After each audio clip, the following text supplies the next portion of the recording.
नमस्कार दोस्तों, मैं पवन मिश्रा आपका रघुवीरा आईएएस एकेडमी में स्वागत करता हूं। दोस्तों, हम आशा करता हूं कि आप सब लोग स्वस्थ और मस्त होंगे। दोस्तों, घटना चक्र पूर्वावलोकन के जियोग्राफी की जो हमारी सीरीज चल रही थी, उसमें आज हमारा जो नेक्स्ट जो एग्रीकल्चर में टॉपिक बचा हुआ था, उसी का आज हमारा नेक्स्ट लेक्चर है। आज हम ऑयल सीड से स्टार्ट कर रहे हैं। दोस्तों, ऑयल सीड्स का मतलब क्या होता है? दोस्तों, कोई भी ऐसा क्रॉप जिससे ऑयल खाने के लिए जो एडिबल ऑयल है वो ड्रा किए जाते हैं, वो ऑयल सीड क्रॉप कहलाते हैं। जैसे मूंगफली, ग्राउंड नट, सनफ्लावर, सूरजमुखी, soybean, coconut and castor seed, cotton seed, line seed and mustard. These are called oil seed crops, क्योंकि इनसे जो हैं वो ऑयल को ड्रॉ किया जाता है। तो इसमें एग्जाम में आया हुआ था, जो अंडरलाइन है, ground nut, sunflower, soybean and coconut and mustard. उसके बाद है येलो रिवॉल्यूशन। हमारा किससे संबंधित है?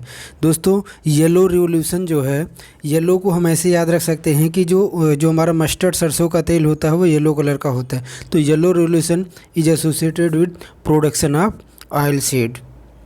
उसके बाद है एक 4 ऑप्शन दिए हैं और पूछ रहा है इसमें में से ड्राई लैंड फार्मिंग के लिए कौन सबसे ज़्यादा सूटेबल होगा। जैसे sugar cane, wheat, jute and ground नट। तो दोस्तों, मैंने पिछले क्लास में बताया था आपको कि ड्राई लैंड फार्मिंग का मतलब ये होता है कि एक ऐसी जगह में फार्मिंग या एग्रीकल्चर करना जहाँ पे जो है सिंचाई की सुविधा नहीं है और बारिश भी कम मात्रा में होती है। तो अगर हम इस चारों ऑप्शन में देखें तो हमें पता है कि शुगर केन के लिए बहुत ज़्यादा पानी की आवश्यकता होती है, तो ये ऑप्शन सही हो नहीं सकता। वीट के लिए भी एक मॉडरेट रेनफॉल की आवश्यकता होती है, हमने बताया था 80 से 100 सेंटीमीटर के आसपास। जूट के लिए तो बहुत ज़्यादा ही पानी चाहिए होता है, अप्रॉक्सीमेटली 200 सेंटीमीटर। तो ग्राउंड नेट ही एक बचता है जो ड्राई लैंड फार्मिंग के लिए सूटेबल है। वैसे भी जो ऑयल सीड क्रॉप्स होते हैं वो ड्राई लैंड फार्मिंग के लिए ही सूटेबल होते हैं, और ग्राउंड नट जो है यानी मूंगफली जो है एक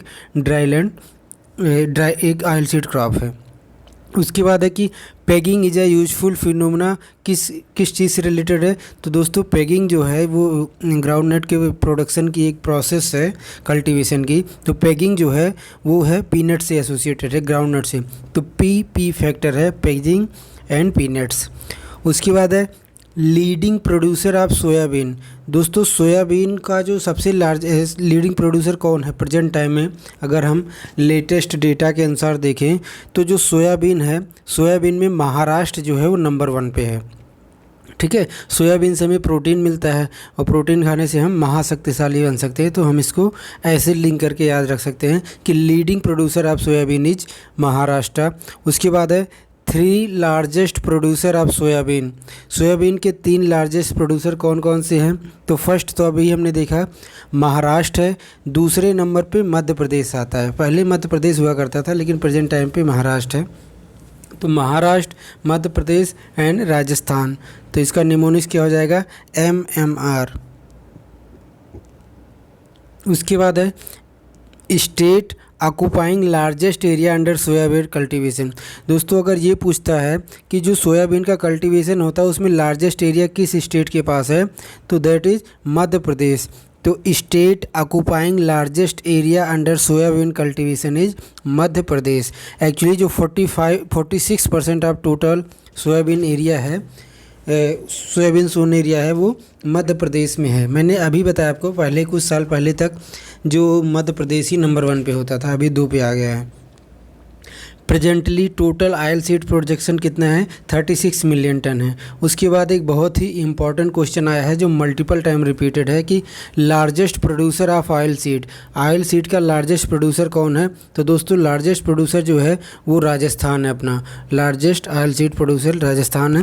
उसके बाद आता है महाराष्ट्र आता है, फिर मध्य प्रदेश आता है। तो लार्जेस्ट वाला हमें ज़रूर पता होना चाहिए, राजस्थान है। उसके बाद है largest producer of ground nut. दोस्तों, ग्राउंड नट का लार्जेस्ट प्रोड्यूसर कौन है? तो जी से जी है, यानी ग्राउंड नट का गुजरात है। तो गुजरात आता है नंबर 1 पे, फिर नंबर 2 पे आता है राजस्थान, तीसरे पे आता है अपना तमिलनाडु। टॉप 2 भी याद है तो भी अपना काम चल जाएगा, गुजरात एंड राजस्थान। नहीं तो लार्जेस्ट ही पूछता है मोस्टली, तो जी गुजरात। उसके बाद है state with highest productivity of ground nut. पर एकड़। दोस्तों यहाँ पे पूछ रहा है कि पर एकड़ अगर ग्राउंड नट की का कल्टीवेशन किया जाए तो हाईएस्ट प्रोडक्टिविटी कहाँ पे आएगा, यानी सबसे ज़्यादा पर एकड़ में कहाँ पे प्रोडक्शन होगा, तो वो होगा तमिलनाडु में। ठीक है, फिर आता है गुजरात। उसके बाद है Rajasthan is the chief producer of किसका। दोस्तों राजस्थान जो राज्य है वो किन किन ऑयल सीड का चीफ प्रोड्यूसर है, मतलब मेन प्रोड्यूसर है। तो राजस्थान एक तो रेप सीड का है, रेप सीड को हिंदी में रेड़ी बोला जाता है। तो आर फैक्टर है, तो राजस्थान का रेप सीड होता है नंबर, मतलब कि उसके बाद मस्टर्ड। इन दोनों में राजस्थान जो है वो लीडिंग प्रोड्यूसर है। ठीक है, तो राजस्थान नंबर 1 पे, एमपी दूसरे स्थान पे। उसके बाद यहाँ पे दिया है कि स्टेट दिया और क्रॉप दिया, जैसे गुजरात, तो गुजरात जो है वो ग्राउंड नट, अभी मैंने बताया कि जी। उसके बाद महाराष्ट्र जो है वो कॉटन एंड शुगर केन के प्रोडक्शन में मेजर स्थान रखता है, मतलब कि टॉप पे आता है। उसके बाद है उड़ीसा जो है रागी के प्रोडक्शन में आता है, मेजर प्रोड्यूसर है। और आंध्र प्रदेश जो है वो टोबैको में मेजर प्रोड्यूसर है। दोस्तों टोबैको का आंध्र प्रदेश जो होता था वो नंबर 1 पे बहुत सालों तक रहा है। अभी कुछ साल में ये जो है नंबर 2 पे आ गया है, अभी ये क्वेश्चन आएगा। तो Andhra Pradesh is a major producer of tobacco. उसके बाद है decreasing order of production of oil seed. दोस्तों अगर जो डिफरेंट ऑयल सीड्स हैं, अगर हम उनके प्रोडक्शन की क्वांटिटी को देखें तो सबसे ज़्यादा सोयाबीन का प्रोडक्शन होता है, फिर ग्राउंड नट का प्रोडक्शन होता है, फिर सीसम का प्रोडक्शन होता है, और लास्ट में मस्टर्ड, यानी नंबर 4 पे मस्टर्ड। तो ये जो ऑयल सीड हैं सबसे ज़्यादा सोयाबीन का प्रोडक्शन होता है। ठीक है, फिर ग्राउंड नट आता है अपना। हमें पता है सोयाबीन फॉर्चून का जो सोयाबीन ऑयल भी आता है। उसके बाद है इन 4 ऑप्शन में बोल रहा है कि highest percentage of oil content किस में मिलेगा, यानी अगर सबकी सेम क्वांटिटी ली जाए तो किस क्रॉप से सबसे ज़्यादा ऑयल निकलेगा। तो दोस्तों ग्राउंड नट में 48% ऑयल निकलता है लगभग, सोयाबीन में 40% निकलता है, सीसेम में 52% ऑयल निकलता है, एंड सनफ्लावर में 42। तो हम यहाँ से देख सकते हैं कि sesame contains highest percentage of oil content. दोस्तों सीसेम को हम याद ऐसे रख सकते हैं, it is a sea of oil. उसके बाद है Varuna is a variety of किसकी है। दोस्तों वरुणा जो है वो मस्टर्ड की एक वैरायटी है, सरसों की। हम इसको याद ऐसे रख सकते हैं, वरुण विष्णु भगवान से एसोसिएटेड है, और विष्णु जी को पीताम्बर भी कहा जाता है, यानी पीला वस्त्र, और हमारा जो मस्टर्ड भी होता है वो पीला होता है। उसके बाद है अदर वैरायटी ऑफ मस्टर्ड, तो पूसा गोल्ड, जय किसान एंड पूसा बोल्ड। तो पूसा गोल्ड या पूसा बोल्ड 2 अलग अलग वैरायटी हैं, ये भी जो है ये मस्टर्ड की एक वैरायटी है। उसके बाद है Pitambari is a variety of, फिर वही आ गया कि पीताम्बरी मतलब पीला वस्त्र, तो सरसों से रिलेटेड है। Pitambari is a variety of mustard. उसके बाद है a large quantity of gypsum is required for ground nut cultivation. दोस्तों जब हम सॉइल के चैप्टर पढ़े थे तो मैंने बताया था कि जिप्सम में एसिडिक क्वालिटी होता है, तो जो भी लैंड जो है वो एल्कली होता है, बेसिक होता है, क्षार वाला लैंड होता है, वहाँ पे जिप्सम को मिला दिया जाता है ताकि एसिड और बेस न्यूट्रल कर दिए जाए और सॉइल फर्टाइल हो जाए। तो जहाँ भी ग्राउंड नट का कल्टीवेशन होता है वहाँ पे huge amount of gypsum add किया जाता है।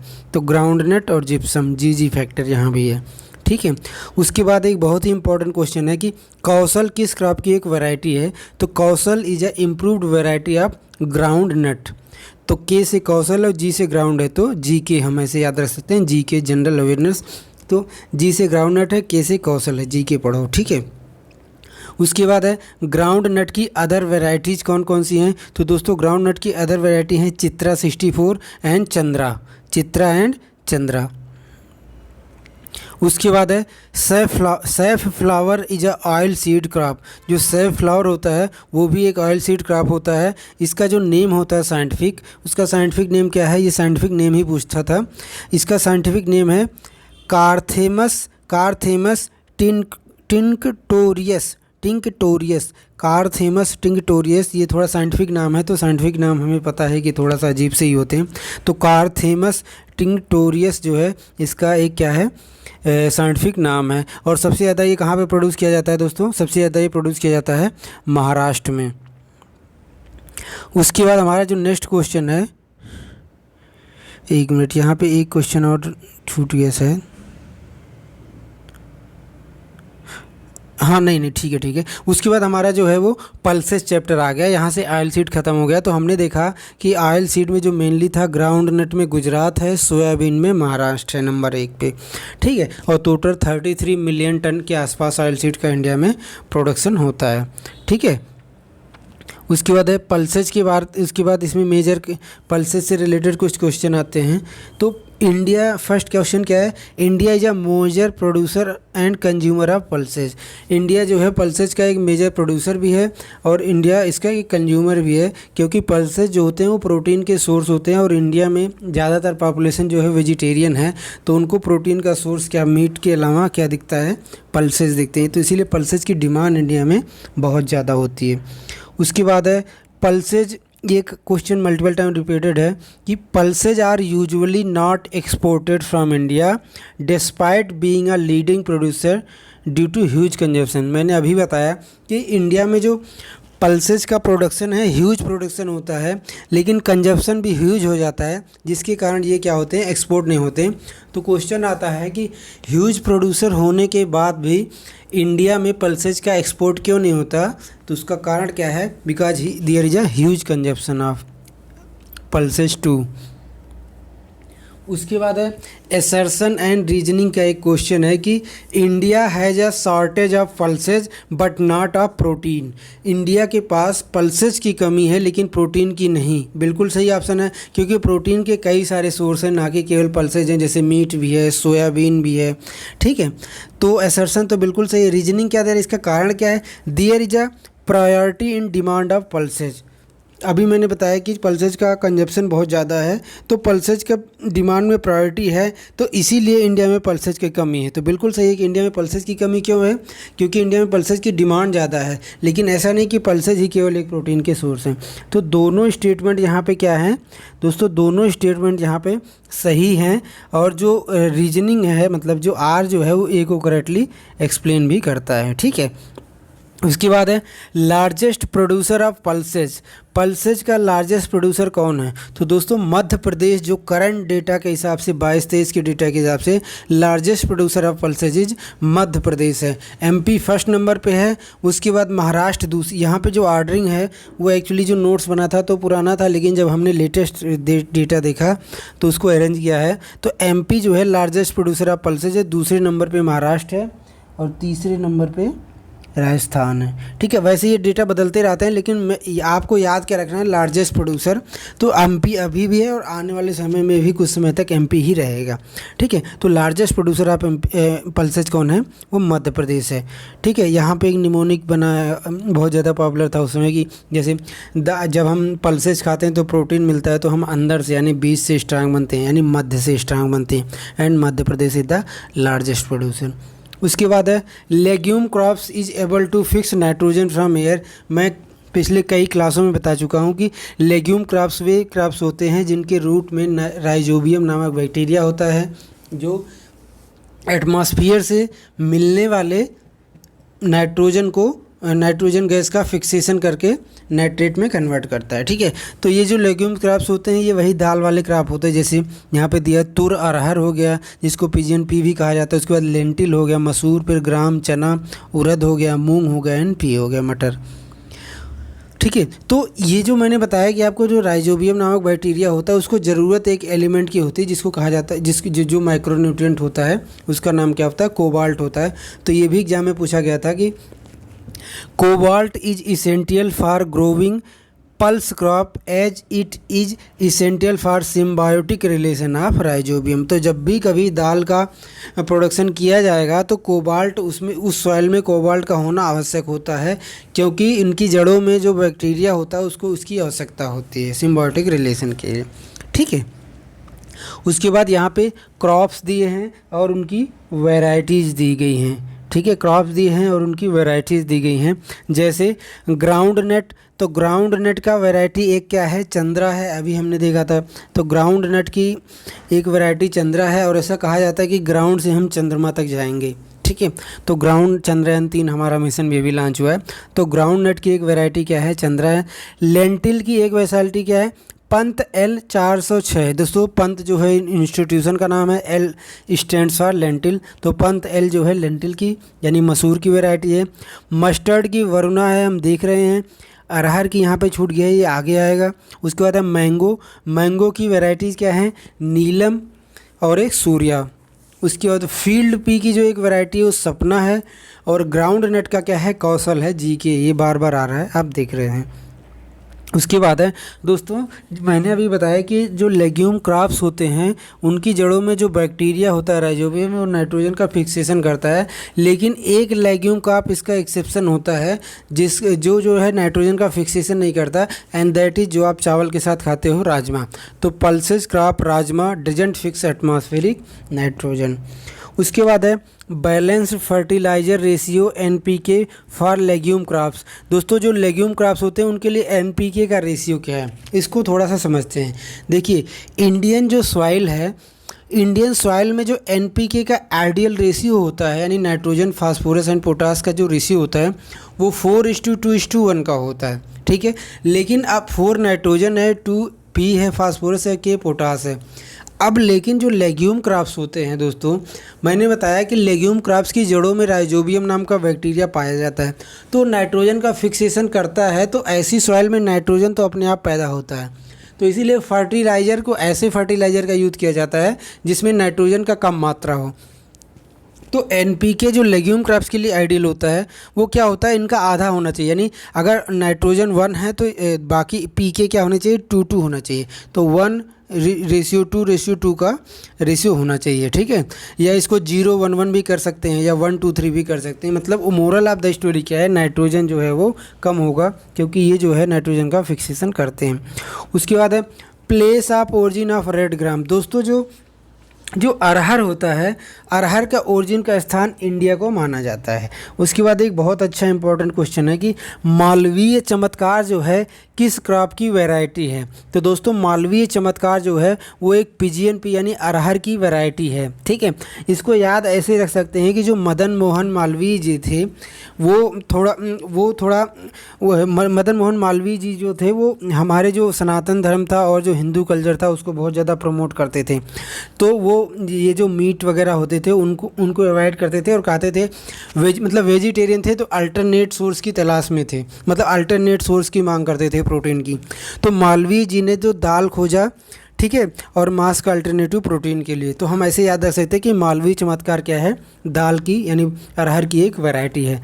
अरहर की दूसरी वैरायटी कौन है, एक अमर है, दूसरा बाहर है, तीसरा पारस है, चौथा मालवीय विकास है। बस इनमें में से हमें बाहर को ज़रूर याद रखना चाहिए, ठीक है, बाकी याद हो या ना हो। तो ये क्वेश्चन आ भी गया, देखो करेक्टली मैच, यहाँ पे क्रॉप दिया है और यहाँ पे वैरायटी दिया है। तो जैसे अरहर की एक वैरायटी क्या है, बाहर, ये बहुत बार आया है सॉरी। तो अरहर आप देखते हैं हर लगाए पीछे, और बाहर यहाँ भी हर लगाए, तो हम इसको ऐसे ही निमोनिक्स बना के याद रख सकते हैं कि अरहर की वैरायटी क्या है, बाहर है। उसके बाद है व्हीट जो हमारा गेहूं होता है, गेहूं की एक वैरायटी क्या है, PVW 348। दोस्तों यहाँ पे W जो है वो स्टैंड करता है फॉर व्हीट के लिए, ठीक है।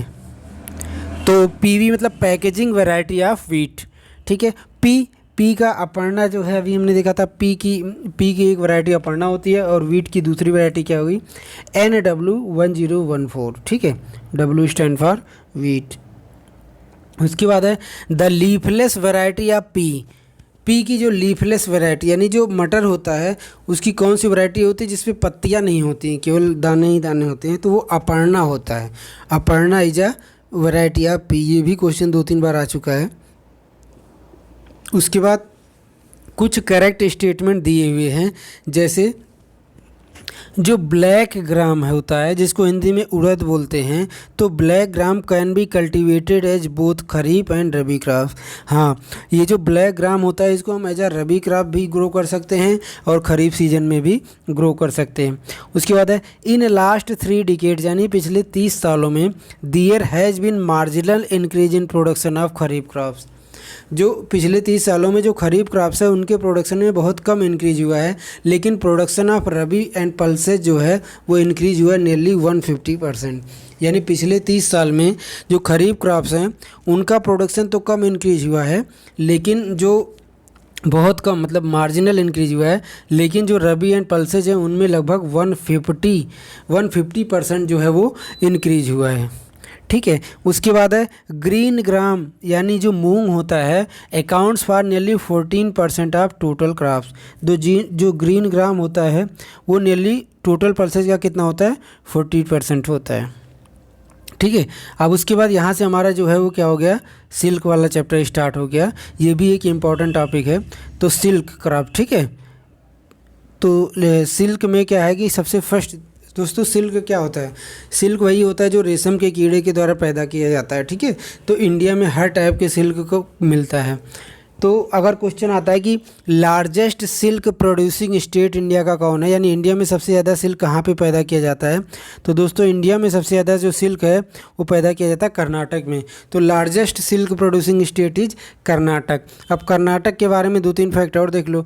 जैसे लार्जेस्ट सिल्क का प्रोड्यूसर ये है, उसी तरीके से largest producer of silk textile भी यही है, यानी सिल्क टेक्सटाइल का भी लार्जेस्ट प्रोड्यूसर कर्नाटक है। और साथ में जो सिल्क यार्न होता है उसका भी प्रोड्यूसर लार्जेस्ट कर्नाटक है। ये तीनों चीज़ें आपस में एक ही हैं, रिलेटेड हैं। तो कर्नाटक नंबर 1 पे आता है। पूरे देश का अप्रॉक्सीमेटली 33% सिल्क का प्रोडक्शन जो है वो कहाँ से होता है, वो कर्नाटक से होता है। उसके बाद दूसरे नंबर पे आंध्र प्रदेश आता है 22% के आसपास, और तीसरे पे अपना आसाम आता है। तो Karnataka is the largest producer of silk textile and silk yarn. अगर हम वर्ल्ड लेवल पे देखें तो लार्जेस्ट प्रोड्यूसर ऑफ सिल्क कौन है, चाइना है, और इंडिया जो है अपना दूसरे नंबर पे आता है। तो China is the largest producer of silk. उसके बाद है, ये एक अच्छा क्वेश्चन है कि India is the only country that produces all 5 kinds of silk.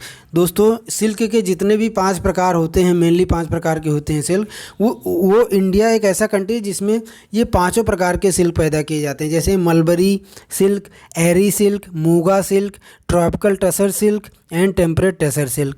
तो दोस्तों ये 5 जो सिल्क की कैटेगरी वो इंडिया में पैदा की जाती है। जैसे अगर हम मलबरी सिल्क की बात करें तो मलबरी सिल्क सबसे ज़्यादा कहाँ पे मिलता है, कर्नाटक में मिलता है, फिर आंध्र प्रदेश में मिलता है। अगर हम एरी सिल्क की बात करें तो एरी सिल्क का लार्जेस्ट प्रोड्यूसर कौन है, आसाम है। एक एक ही याद रखो तो भी बहुत है। उसके बाद मूगा सिल्क का लार्जेस्ट प्रोड्यूसर क्या है, आसाम है। उसके बाद है ट्रॉपिकल टसल और टेम्परेट टसर का, यानी जो टसर सिल्क होता है उसका लार्जेस्ट प्रोड्यूसर कौन है, झारखंड है। इसको हम ऐसे याद भी रख सकते हैं, आगे इनका ट्रिक भी आएगा कि ME यानी मूगा एंड एरी जो है वो आसाम में है, एंड मलबरी जो है कर्नाटक में जो है कहा जाता है कि ढेर सारा गोल्ड को एज ए माल बोला जाता है। तो ढेर सारे माल मिलते हैं, गोल्ड माल मिलते हैं, तो वहाँ से भी हम इसको कोलार गोल्ड माइंस जैसे था तो वहाँ से लिंक कर सकते हैं। और टसर जो है हमारा झारखंड में मिलता है। ठीक है, तो नेक्स्ट क्वेश्चन है कि more than 3/4 of India's production of raw silk कहाँ से आता है। तो दोस्तों लगभग 75% जो इंडिया का जो रॉ सिल्क है वो कर्नाटक और आंध्र प्रदेश से मिलकर आता है। यही दोनों मैंने बताया भी था कि नंबर 1 पे कर्नाटक है, नंबर 2 पे आंध्र प्रदेश है। ठीक है, तीसरे पे हमारा कौन आता है, या तीसरे पे आसाम आता है। अब ये एक इम्पॉर्टेंट क्वेश्चन है कि कौन सा सिल्क के प्रोडक्शन में कौन लार्जेस्ट है। तो अभी मैंने बताया जो मी है वो असम के लिए है, यानी एरी सिल्क असम में है। उसके बाद मूंगा जो है वो असम में है, यानी ये दोनों जो है वो लार्जेस्ट, इनका लार्जेस्ट प्रोड्यूसर कौन है, वो असम है। ठीक है, यहाँ पे परसेंटेज भी मैंने लिखा है। एरी का 62% के आसपास असम से आता है, और मूंगा सिल्क का लगभग 85%। उसके बाद मलबरी सिल्क का जो है, मलबरी सिल्क का लार्जेस्ट प्रोड्यूसर कर्नाटक है। मैंने अभी बताया कि कोलार यानी कर्नाटक में माल यानी गोल्ड मिलता है। ठीक है, कोलार गोल्ड माइन। उसके बाद है टसर, तो टसल का झारखंड है अपना 81%। उसके बाद है यहाँ पे 4 चीज़ें दी गई हैं और पूछ रहा है कि इनमें से कौन सा इंसेक्ट से नहीं प्राप्त होता है, यानी जो इंसेक्ट हमारे कीड़े मकोड़े होते हैं उनसे। तो silk, honey, silk, honey, lac यानी लासा और पर्ल, इन चारों में से जो पर्ल है वो किसी इंसेक्ट से नहीं प्राप्त होता, क्योंकि वो समुद्र में पाए जाने वाले मोलस्कस से प्राप्त होता है। जबकि सिल्क जो है ये भी इंसेक्ट से, सिल्क का कीड़ा होता है। हनी भी जानते हैं हम, मधुमक्खी होती है। लैक भी, इसका भी एक कीड़ा होता है। तो ये इनमें से जो पर्ल है, पर्ल जो है वो जो इंसेक्ट से प्राप्त नहीं होता, बाकी तीनों जो होते हैं वो क्या होते हैं, इंसेक्ट से प्राप्त होते हैं। उसके बाद हमारा सिल्क प्रोड्यूस बाय स्पाइडर्स। दोस्तों ये क्वेश्चन कई बार आया है कि स्पाइडर यानी जो हमारी जो स्पाइडर जो होता है, स्पाइडर से जो मकड़ी होती है, स्पाइडर के द्वारा कौन सा सिल्क प्रोड्यूस किया जाता है। तो silk produce by spider is called gossamer silk, gossamer silk, gossamer silk. उसके बाद है करेक्ट स्टेटमेंट है कि कुछ स्टेटमेंट करेक्ट दिए हैं, जैसे Karnataka is the largest producer of raw silk and are mulberry silk. तो अभी हमने देखा कि अगर हम टोटल रॉ सिल्क के प्रोडक्शन में देखें तो भी कर्नाटका नंबर 1 पे आता है, और अगर हम मलबरी सिल्क के प्रोडक्शन पे देखें तो भी कर्नाटका नंबर 1 पे आता है।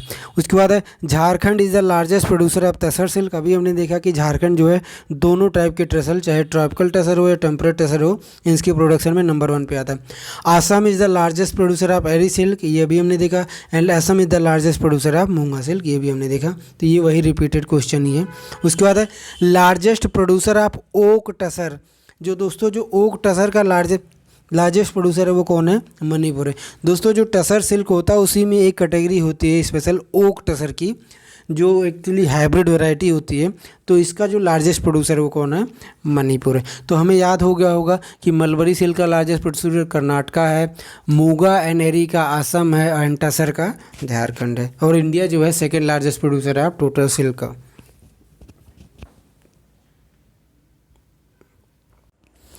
उसके बाद हमारा अब आगे है प्लांटेशन क्रॉप्स। तो दोस्तों प्लांटेशन क्रॉप्स होते क्या हैं, पहले इनको समझ लेते हैं।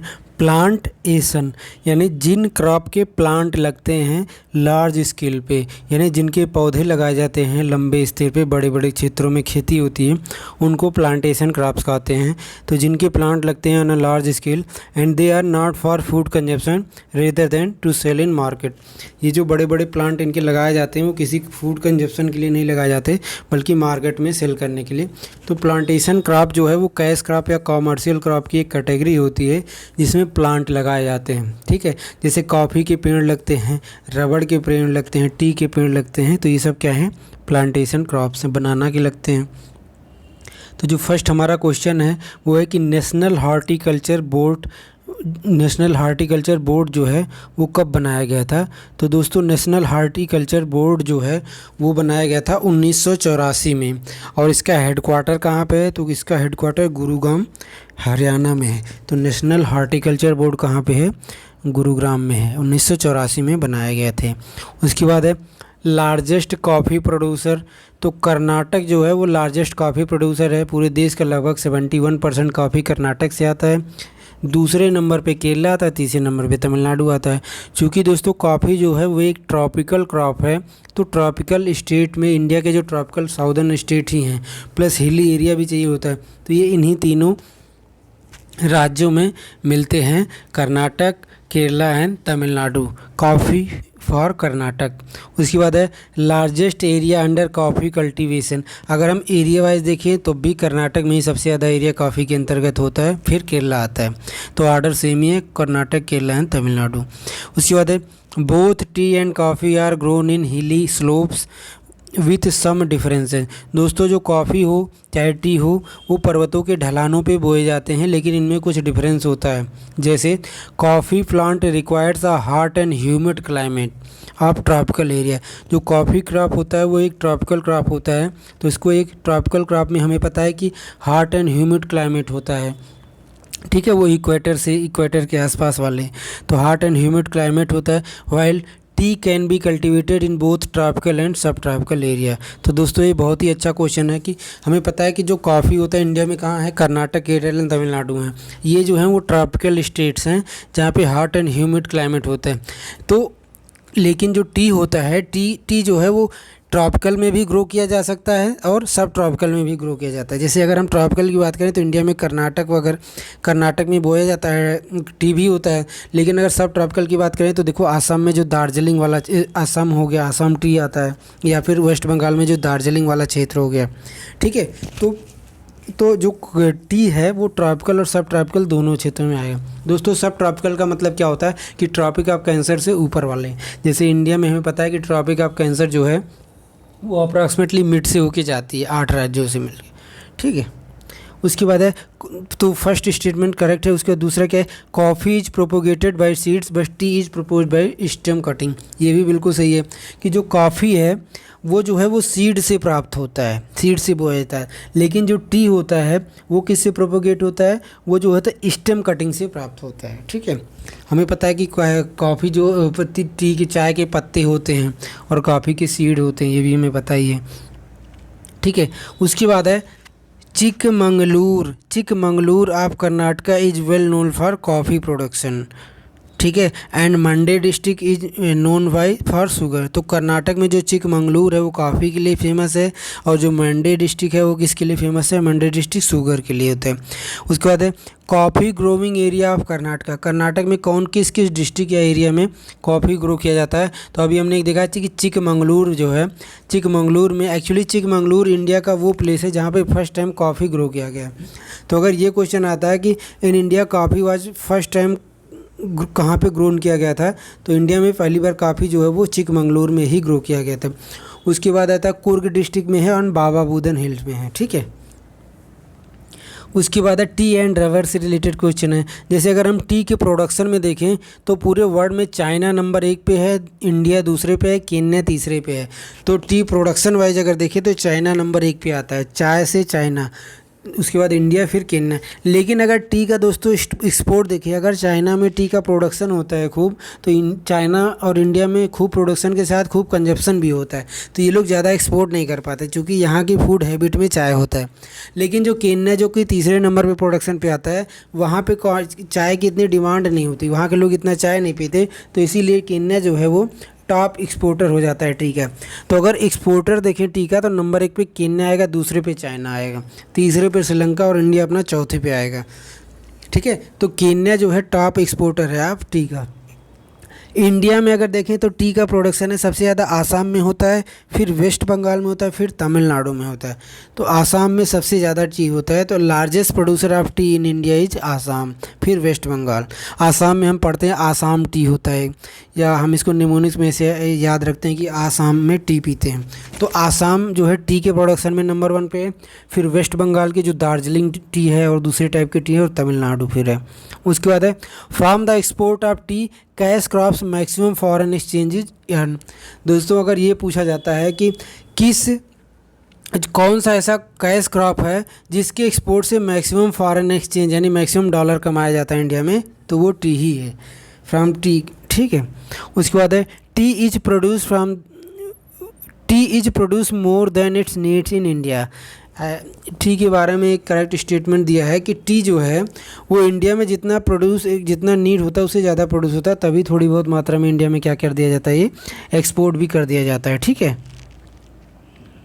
उसके बाद है एसर्शन का क्वेश्चन है कि India is a major tea exporter country. India जो है वो मेजर एक टी एक्सपोर्टर कंट्री है, और रीजनिंग क्या दे रहा है कि domestic consumption of T in India is very poor. तो ये तो बिल्कुल गलत ही क्वेश्चन है कि इंडिया में जो डोमेस्टिक कंजप्शन है वो बहुत ज़्यादा है। आप जनरली जाते हो कि दिन में 2-3-4 कप चाय पी लेते हो सुबह शाम, तो इंडियन के हैबिट में ही होता है चाय पीना। तो टी का कंजप्शन जो है इंडिया में बहुत ज़्यादा है। ठीक है, तो ए करेक्ट है, आर जो है वो फॉल्स है। उसके बाद दिया है कि टी जो चाय है will be ideal for an area with in annual rainfall more than 200 centimetre and slopy hill. दोस्तों टी के कल्टीवेशन के लिए जियोग्राफिकल फैक्टर क्या क्या होते हैं, तो ऐसे एरिया में ये ग्रो किया जाता है जहाँ पे 200 सेंटीमीटर के आसपास बारिश हो, और टी जो है जनरली स्लोपिंग हिल्स में बोया जाता है, यानी ढलान पे बोया जाता है पर्वतों के। क्योंकि टी के पत्तों के लिए तो लगातार पानी की आवश्यकता होती है, लेकिन टी की जड़ों में पानी नहीं पहुंचना चाहिए, नहीं तो पेड़ सड़ जाते हैं। तो अगर पेड़ ढलान पे होंगे तो पानी बरसेगा, पत्तों पे पड़ेगा, लेकिन पानी जड़ों में लगेगा नहीं, यानी जड़ों में रुकेगा नहीं, सीधे पानी बह जाएगा। तो इसीलिए जो है वो हिली एरिया में ग्रो किए जाते हैं। टी को ग्रीन गोल्ड भी कहा जाता है। दोस्तों टी के हमें पता है टी की हरी पत्तियां होती हैं, तो इसी कारण इसको ग्रीन गोल्ड कहा जाता है। वैसे भी ग्रीन गोल्ड टी की एक वैरायटी भी होती है, अगर आप नेट पे सर्च करोगे। उसके बाद है कनन देवन जो कि केरला में है, नीलगिरी जो कि तमिलनाडु में है, एंड दार्जिलिंग जो कि वेस्ट बंगाल में है, are important tea growing area. तो ये क्वेश्चन में था कि कौन से इम्पॉर्टेंट टी ग्रोविंग एरिया है, तो तमिलनाडु का नीलगिरी, वेस्ट बंगाल का दार्जिलिंग एंड केरला का कनन देवन। ठीक है। जबकि गुजरात का गिरनार जो है वो टी के लिए नहीं फेमस है। हमें पता है कि हम तमिलनाडु, कर्नाटक में थोड़ी मात्रा में, नहीं तो तमिलनाडु, फिर असम, वेस्ट बंगाल, इन्हीं सब क्षेत्रों में टी बोए जाते हैं। उसके बाद है इम्पॉर्टेंट क्रिया बराक वैली। दोस्तों जो बराक रिवर है उसकी जो वैली है उसमें कौन सा क्रॉप इम्पोर्टेंटली ग्रो किया जाता है, तो वो शुगर केन बोया जाता है वहाँ पे। उसके बाद क्रॉप दिया है एंड लार्जेस्ट प्रोड्यूसिंग स्टेट दिया है। ये एक बहुत अच्छा क्वेश्चन है, मल्टीपल टाइम रिपीटेड है। तो क्रॉप एंड लार्जेस्ट प्रोड्यूसिंग दोस्तों जो जूट है, हमें पता है कि जूट जो है वो सुंदरबन डेल्टा में बोया जाता है। तो जूट का लार्जेस्ट प्रोड्यूसर जो है वेस्ट बंगाल है, क्योंकि जूट जनरली वहाँ पे बोया जाता है नदियों के किनारे या ऐसी जगह जहाँ पे बहुत ज़्यादा बारिश होती है। तो जो गंगा नदी के किनारे है सुंदरबन डेल्टा है, वहाँ पर जूट का प्रोडक्शन खूब होता है। तो जूट का लार्जेस्ट प्रोड्यूसर कौन सा है, वेस्ट बंगाल है। दोस्तों जूट की ही एक कैटेगरी मेस्टा होती है, उसका भी लार्जेस्ट प्रोड्यूसर कौन है, वेस्ट बंगाल ही है। तो जूट का लार्जेस्ट प्रोड्यूसर वेस्ट बंगाल है। टी अभी हमने देखा आसाम में टी पीते हैं। उसके बाद है शुगर केन का हमने देख ही चुके हैं प्रीवियस क्लास में कि लार्जेस्ट प्रोड्यूसर कौन है, उत्तर प्रदेश है। एंड रबड़ का जो लार्जेस्ट प्रोड्यूसर इंडिया में वो कौन है, केरला है। रबड़ एक प्लांटेशन क्रॉप है। दोस्तों रबड़ जो है वो मोनोपोली है केरला की, लगभग 90% से ज़्यादा जो रबड़ है उसका प्रोडक्शन कौन करता है इंडिया में, तो वो केरला करता है। And rubber is also a tropical crops, ठीक है। उसके बाद यहाँ पे देखो दिया भी है, मैंने कई बार इम्पोर्टेंट टिक किया है कि largest producer of rubber is Kerala. तो केरला नंबर 1 पे है, दूसरे पे त्रिपुरा है, तीसरे पे कर्नाटक है। तो हमें लार्जेस्ट याद रखना है बस केरला। उसके बाद है अदर प्लांटेशन क्रॉप्स के बारे में देखते हैं। जैसे in Karnataka cultivation of coffee, rubber and tobacco is done. दोस्तों कर्नाटक में कॉफ़ी को भी अभी हमने देखा कि कॉफ़ी का तो लार्जेस्ट प्रोड्यूसर है। उसके अलावा रबर एंड टोबैको भी यहाँ पे ग्रो किया जाता है। तो पूछा था क्वेश्चन में कर्नाटका में कौन कौन से क्रॉप ग्रो किए जा सकते हैं। उसके बाद है कि main crop cultivated in India under plantation agriculture. दोस्तों प्लांटेशन एग्रीकल्चर जो होता है जिस पे प्लांट लगाए जाते हैं उसमें में से कौन से क्रॉप मेनली ऐसे हैं जो इंडिया में एज अ प्लांटेशन ग्रो किए जाते हैं। तो दोस्तों इंडिया में टी बहुत ज़्यादा ग्रो किया जाता है, रबड़ बहुत ज़्यादा ग्रो किया जाता है, कोकोनट ग्रो किया जाता है और कॉफ़ी। ये 4 जो है वो मेन प्लांटेशन क्रॉप हैं इंडिया के, ठीक है। उसके अलावा कई सारे थोड़े थोड़े मात्रा में जैसे पाम टी होता है, कोका होता है, आर्कनेट यानी सुपारी होती है एंड कैसो। पर 4 जो मेन है वो टी, रबड़, कोकोनट एंड कॉफ़ी है। उसके बाद है T is the main crop of Assam. ये भी हम देख चुके हैं, टी जो है असम की मेन क्रॉप है। Tobacco is cultivated an a large scale in Andhra Pradesh. दोस्तों आंध्र प्रदेश में टोबैको का पिछले कुछ साल पहले कई सालों तक आंध्र प्रदेश जो है टोबैको का लार्जेस्ट प्रोड्यूसर हुआ करता था। अभी जो है वो गुजरात हो गया है। तो ये स्टेटमेंट भी सही है कि tobacco is cultivated on a large scale in Andhra Pradesh. उसके बाद jute is the main crop of West Bengal, ये अभी हमने देखा। And coffee is main crop of Karnataka, ये भी देखा। उसके बाद है लार्जेस्ट प्रोड्यूसर ऑफ टोबैको। तो दोस्तों इस समय प्रेजेंटली जो टोबैको का लार्जेस्ट प्रोड्यूसर है वो गुजरात है। अब आंध्र प्रदेश हमारा दूसरे नंबर पे हो गया और उत्तर प्रदेश तीसरे नंबर पे। तो हमें 2 याद रखना है, गुजरात लार्जेस्ट प्रोड्यूसर है और आंध्र प्रदेश दूसरे नंबर पे आता है। हम इसको याद ऐसे रख सकते हैं ट्रिक्स के through, Gujarat is associated with gutkha. तो गुजरात गुटखा टोबैको से एसोसिएटेड होता है, या तंबाकू खा के लोग गुजर जाते हैं, मतलब एक्सपायर हो जाते हैं। उसके बाद है largest area under tobacco cultivation. तो अगर हम एरिया वाइज भी देखें तो टोबैको कल्टीवेशन में लार्जेस्ट एरिया किसका है, वो गुजरात का है। उसके बाद है कोकोनट के प्रोड्यूसर में लार्जेस्ट स्टेट कौन सा है, दोस्तों केरला की मोनोपोली है। तो Kerala is the largest producer of coconut, फिर तमिलनाडु आता है, फिर कर्नाटका आता है। And coconut is also a tropical crop, तो साउदर्न इंडिया में ही बोया जाता है, ठीक है। ये जो है ये हमारा जो था 2021 का डेटा था कि जो केरला जो है नंबर 1 पे था, कर्नाटक तीसरे पे था। लेकिन अगर हम लेटेस्ट डेटा को देखें तो अभी जो डेटा है वो स्वैप हो गया है 1 का 3 से। तो यानी अगर आप लार्जेस्ट कोकोनट प्रोड्यूसर देखें तो अब किसकी मोनोपोली हो गई है दोस्तों, अब जो है वो कर्नाटका की मोनोपोली हो गई है। तमिलनाडु अपना सेकंड पे है, केरला अब तीसरे पे आ गया है। लेकिन अभी भी अगर एरिया वाइज देखें तो लार्जेस्ट जो कौन है वो केरला है। तो presently largest coconut producing state कौन सा है, कर्नाटक है। उसके बाद है largest producer of cardamom and paper. दोस्तों जो धनिया होता है और जो काली मिर्च पेपर होता है, मिर्च जो होती है, इसके प्रोडक्शन में लार्जेस्ट कौन है, तो वो केरला है। तो केरला में कार्डमम का 70% प्रोड्यूस किया जाता है। तो largest producer of cardamom and paper is Kerala. उसके बाद है कि जो साउथ के 3 स्टेट हैं वो कार्डमम के प्रोडक्शन में अच्छा स्थान रखते हैं, मतलब लीडिंग प्रोड्यूसर हैं। जैसे Kerala, Karnataka and Tamil Nadu are leading producer of cardamom, जबकि उड़ीसा में कार्डमम नहीं बोया जाता है।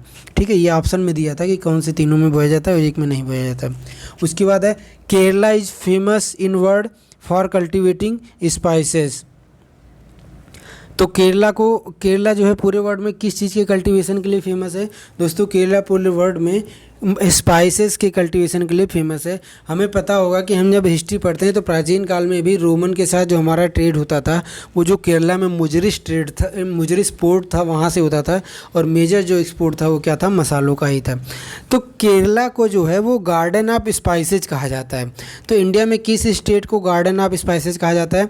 दोस्तों इंडिया में जो केरला है उसको गार्डन ऑफ स्पाइसेस कहा जाता है, इसलिए नहीं कि स्पाइसेस का प्रोडक्शन यहाँ पे सबसे ज़्यादा होता है, वो तो दूसरे स्टेट में होता है। इसको गार्डन ऑफ स्पाइसेस इसलिए कहा जाता है क्योंकि यहाँ पे वैरायटी ऑफ स्पाइसेस बहुत ज़्यादा मिलती है, यानी स्पाइसेस की बहुत सारी वैरायटी यहाँ पे मिलती है। तो वही क्वेश्चन आ गया कि Kerala is called spices of garden in India because variety of spices are gone here. लेकिन अगर हम लार्जेस्ट प्रोड्यूसर ऑफ स्पाइसेस देखें तो यानी मसाले का जो लार्जेस्ट प्रोड्यूसर है वो कौन है? एमपी है, मध्य प्रदेश। तो मध्य प्रदेश मसाला में नंबर 1 पे, दूसरे पे राजस्थान, तीसरे पे गुजरात। तो आप देख रहे हैं कि टॉप 3 में भी पूरे टोटल मसालों के प्रोडक्शन में केरला नहीं है, लेकिन फिर भी उसको स्पाइस गार्डन ऑफ इंडिया कहा जाता है क्योंकि वहाँ पे वैरायटी ऑफ स्पाइसेस मिलती हैं। और मसाले में नंबर 1 पे कौन है प्रोडक्शन में? मध्य प्रदेश है। उसके बाद है ये जो क्लोव्स होता है यानी जो लौंग होता है, ये कहाँ से मिलता है? तो दोस्तों ये साइंस वाले घटना चक्र में आप देखोगे पता नहीं कितनी बार आया है। ये जो क्लोव्स या लौंग है ये फ्लावर बर्ड से प्राप्त होता है, ये बहुत बार आ चुका है। तो cloves are obtain from flower bird. उसके बाद है farming of cloves is done इन।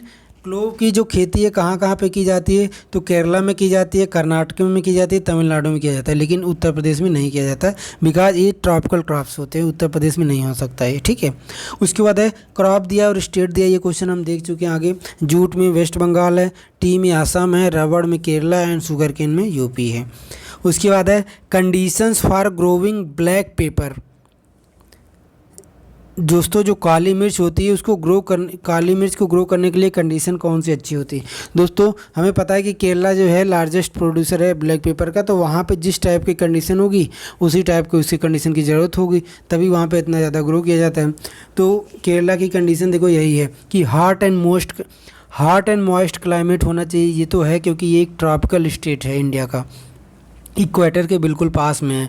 तो हॉट एंड मॉइस्ट क्लाइमेट है, 200 सेंटीमीटर एनुअल रेनफॉल होना चाहिए, माउंटेन का स्लोप्स होना चाहिए of height up to 1.1 kilometre and 15 से 30 डिग्री का एल्वेट टेम्परेचर होना चाहिए। तो ब्लैक पेपर के कंडीशन के लिए यही सारी कंडीशन है जो कि हमारे केरला स्टेट की है। Black pepper spice is known as black diamond. तो दोस्तों ब्लैक डायमंड किसको कहते हैं? ब्लैक पेपर को, काली मिर्च को। Major producer of cashew nut. दोस्तों काजू का जो मेजर प्रोड्यूसर है वो महाराष्ट्र है, तो हमें एक ही याद रखना है महाराष्ट्र। तो काजू खाकर हम महाशक्तिशाली बन सकते हैं, महा से महाराष्ट्र। तो Maharashtra is the largest producer of cashew nut. दूसरे पे आंध्रा आता है, तीसरे पे उड़ीसा। उसके बाद है in last 5 years highest imports in terms of value in India. दोस्तों अगर पिछले 5 सालों में हम वैल्यू के टर्म में हाईएस्ट इंपोर्ट देखें तो सबसे ज़्यादा हम किस चीज़ का इंपोर्ट कर रहे हैं, मतलब किस चीज़ के इंपोर्ट में हम सबसे ज़्यादा पैसा खर्च कर रहे हैं, तो वो वेजिटेबल आयल्स है। अप्रॉक्सीमेटली 70% जो हमारा इंपोर्ट है वो वेजिटेबल आयल का होता है, खाने का तेल का होता है। ठीक है, इसमें इंडिया सबसे ज़्यादा विदेशी मुद्रा खर्च कर रहा है। उसके बाद है tobacco, cocoa and rubber were domesticated in new world and introduce in old world. दोस्तों न्यू वर्ल्ड मतलब जो अमेरिकन्स थे, और ओल्ड वर्ल्ड मतलब वही जो अफ्रीका, एशिया, यूरोप, इन सबको कहा जाता है। तो टोबैको, कोकोआ एंड रबड़ जो थे वो एक्चुअल में न्यू वर्ल्ड में स्टार्ट किए गए थे, लेकिन जो बाद में इंट्रोड्यूस कहाँ पे किए गए वो ओल्ड वर्ल्ड में किए गए, यानी इन सब कंट्रीज़ में किए गए।